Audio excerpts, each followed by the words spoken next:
Welcome back to another Cyber Squad Gaming video. Today I have Mike with me. Say hi, Mike. Hi guys, hope you guys are all doing really good today. Great. So today we're looking at Star Wars Squadron, a new spaceflight sim of sorts based in the Star Wars universe. Also, from here on out, let's just call it Squadron to keep it simple. So for those of us who may not be aware about what Squadron is, tell us a little about the game, Mike. This is going to be a video about the campaign of Star Wars Squadron predominantly. It is a Star Wars story in its essence that it really is about building a weapon to stop the Empire. You play both sides of the coin, so you play both Imperial and you play Rebellion, or they call themselves the New Republic. And the idea is the New Republic want to build a weapon that can take on the Empire, and the Empire are trying to stop them deploy this weapon so that they can re-establish their empire. Okay, so we established that there's two sides to the player's control. They have this weapon they're fighting for. Okay, sounds like an interesting basis for the story.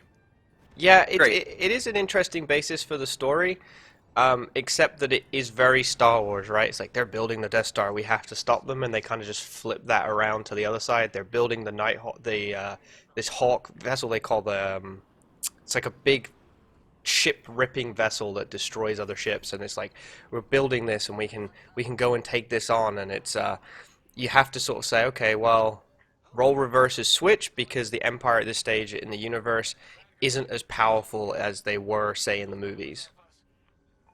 Huh. So, do you think that it refreshes too many tropes then? If you mention the Death Star and like these large ships and building a big weapon again, do you think it stays fresh this time around? I think it suffered from the fact that it was built with not a great story in terms of that. In terms of, okay, you go in and there's some tropes about like, oh, we're stealing some star destroyers so that we can have the materials to build this super destructive vessel. But at the same time, it's a bit like there's in the story, guy flips sides, then you have to fight to try and prevent the Empire who want revenge, that are trying to prevent this being built, and then you basically try and defend it, and at the end you try and get your own, like, it feels very Star Warsy in the sense that, I'm not trying to spoil too much, but it feels very Star Warsy in essence, and I think that's a good thing if you're a Star Wars fan. Great, let's get to some gameplay.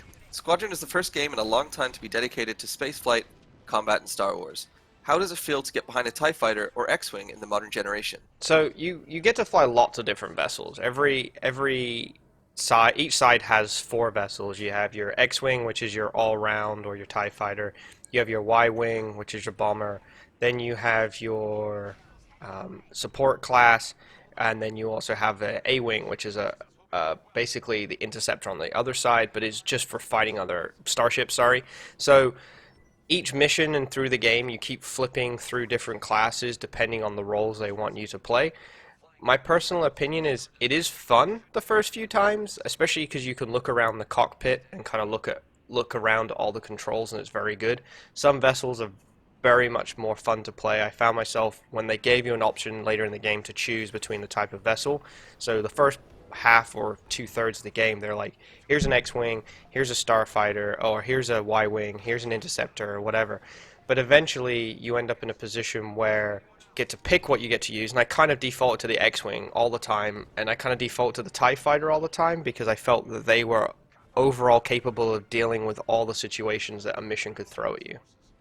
Right. So you mentioned that at first it was fun to try all the different types of ships, but at the end you stuck with the good old TIE fighter or X-wing. In that regard, then, do you feel like there wasn't so much as a starking contrast of playstyle and feel between them to make them feel that much more independent? There was a great feel difference. Like, for example, the subclass has the ability to have ion disruptors that disable vessels, and then they float in space, and you tell your squad to target them because you can give targeting information and defend information to your squad.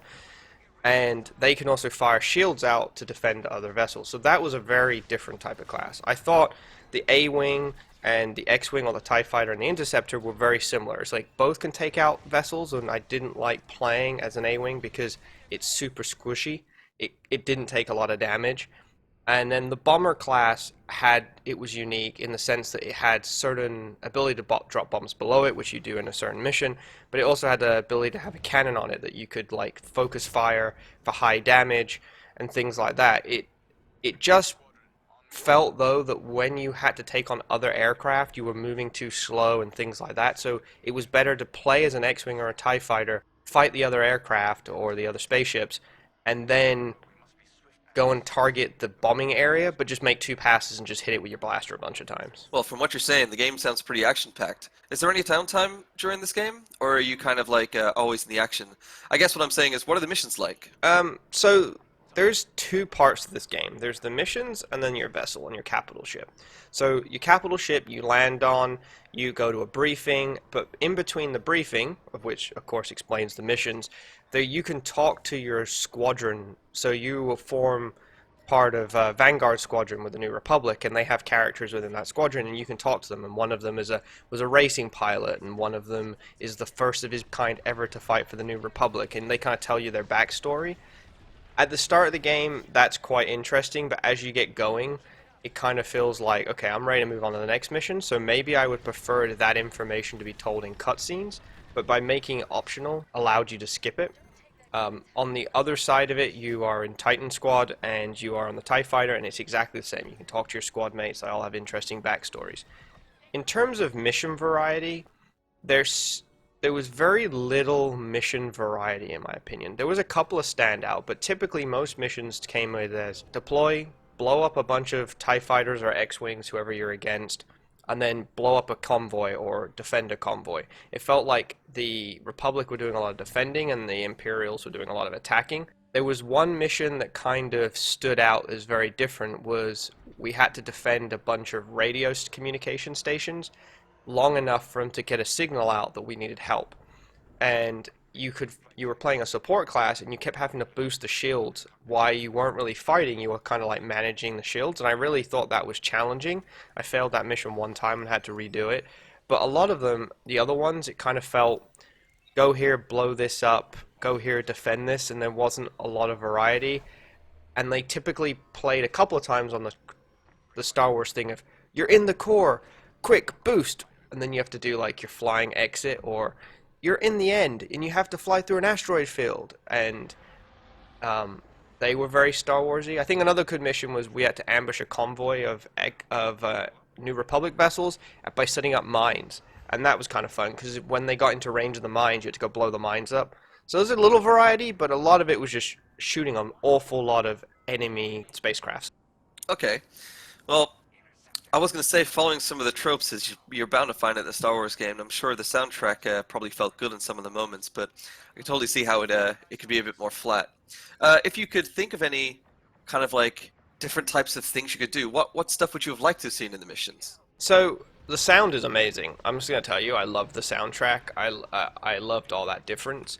I think I would have liked a bit more, some stealth missions maybe, like staying behind asteroids, staying out of fighter range. There was one mission kind of like that, but I never felt like it was difficult.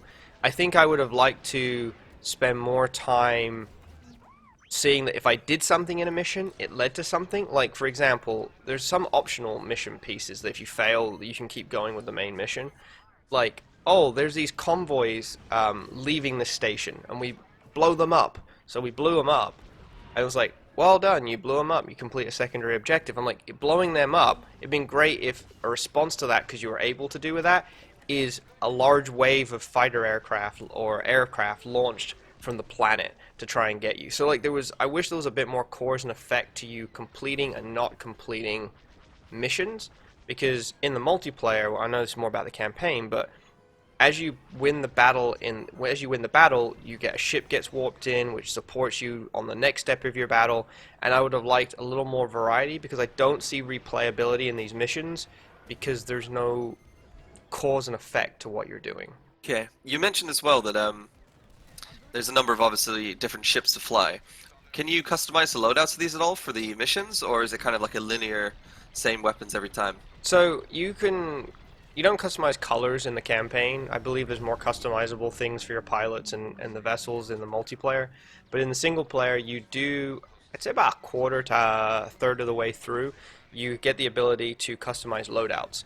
So I found that I spent a lot of time trying out different loadouts, but ultimately I came back a lot to most powerful blaster, some sort of repair bot, because you can't always rely on your team to give you supplies, because you can call the support vessel in your squadron, you can ask them for supplies and it builds your health back up. So you have like a life that counts from 100 down to 0, which is your hull strength, and then some vessels have shields as well. But you can have a repair bot that repairs 25 to 30 damage, which you keep popping off. And I typically found that I use a lot of medium homing rockets that were more for taking care of enemy spacecraft.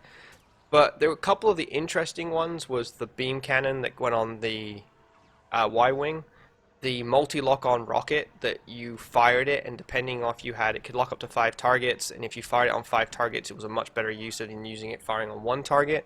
That was interesting. I did play a little bit with mines. I dropped some mines. I never seemed to know if they worked.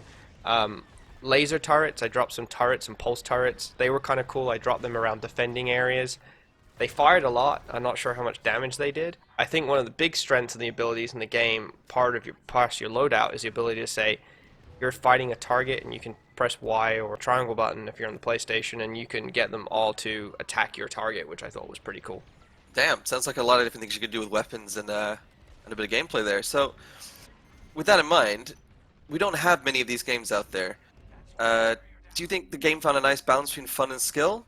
I mean, where do you think the controls land here? Is there a high skill cap, or will players kind of find a nice balance and it hits the wall a little bit at some point for those looking for a more intense experience? I think if I was playing it in VR, and I never played it in VR, I feel like I'd be watching other craft whiz by me. There's a lot of X-Wing and TIE fighters passing each other as they go straight on at the start of the battle, and I might try and follow them with my VR. But I'd honestly say it doesn't really feel like a high skill level. I played it on medium, and I definitely know in the multiplayer you die a lot quicker than you do in the campaign, in terms of damage you can take. But it felt arcadey. Let's not kid ourselves that this is a Star Wars X-Wing sim. You know, it is still feeling like you're playing Star Wars Battlefront's StarCraft mode, where you get to shoot and board aircraft and stuff. You can have a lot of control over what you target. So, for example, you can hold down the trigger and you can say only target enemy vessels, only target capital ships, only target different things. And you can manually lock on and target, and then, but there's no leading your target all that much. The rockets never miss, basically. It never really struck. There's like, you fly under the shields of a capital ship, you can do damage like to the systems, but there's no ability there that sort of makes me go, hey, for example, I'd rather just take down the shield with brute force. So I would say it's a medium skill game. If you got to at least have some spatial orientation, but it's not daunting to get into. And I think if you're anyway competent at playing games, this would be something you easily master. All right, cool. I think the last thing I have to ask about the single players, you mentioned earlier that during the downtime you talk to different squadron members and stuff. Do these have any influence over how you play, the story, or the dialogue? Can you choose options like that, or is it a fairly linear game path? You click on them and you listen to them tell their life story. That's it. That's it? Life Yeah. stories in space? Yeah. All right, fair enough. Okay, so to wrap this up then, I'll open the floor for you, Mike, for any final thoughts you might have about the game. What other games does this remind you of, and who do you think that it appeals to? So with that, take it away. Final thoughts. I had two, when I came away from this game, I had two overriding thoughts at the end. There's about 14 missions in the game, but my overriding thought was it felt a little long, so I like some repetition out of it. Um, I felt like it was a Star Wars Battlefronts mod of the fighter aircraft or the spaceship battle piece. But I think my biggest takeaway, because some people love all that, and that's fine, and that's great, but my biggest takeaway is you play two very, very different types of people. You play the New Republic, and you play the Empire. And the biggest thing I had problems with is on one mission I'm playing the Empire, and they're telling me to save convoys and defend people and get a signal out for help. And in the next mission I'm the Empire, and I'm literally fighting New Republic, and I'm blowing up civilian ships, right? I'm blowing up transport, civilian ships, and I kind of felt that back and forth every two missions between each type. I didn't. I was like, oh, I should be blowing up civilians. Oh wait, I should be defending civilians. I kind of feel like I wonder if they should have just had it as two completely separate campaigns and said, this is the New Republic side of the story and this is the Empire side of the story.